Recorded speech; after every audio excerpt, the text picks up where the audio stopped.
Text on screen, how would you feel if someone came and took your child?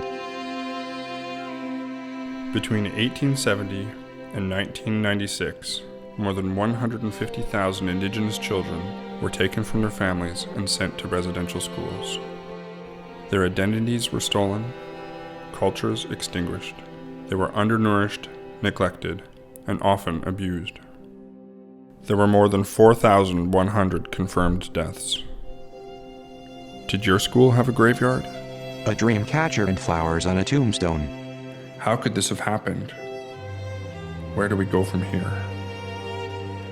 The Witness Blanket, a national monument to recognize the atrocities of the Indian residential school era. Strewn in the wake of the Indian residential schools are an immeasurable number of broken or damaged pieces. These fragmented cultures, crumbling buildings, segments of language, and grains of diminished pride are often connected only by the common experience that created them.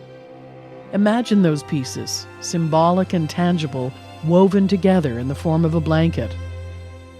A blanket made from pieces of residential schools, churches, government buildings, and cultural structures.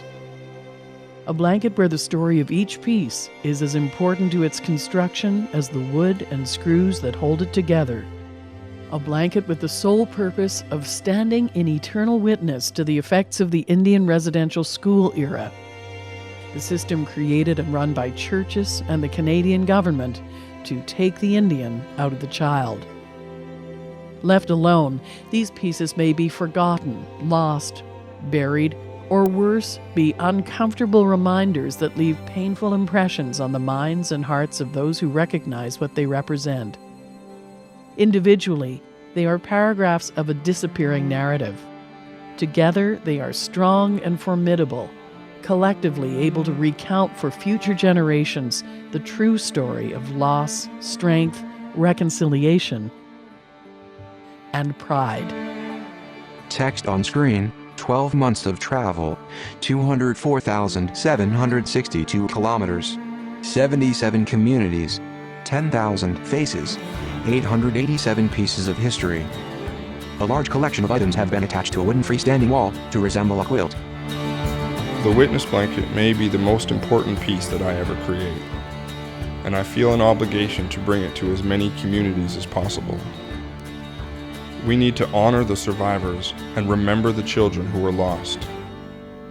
We need to speak openly about these stories to ensure that this never happens again.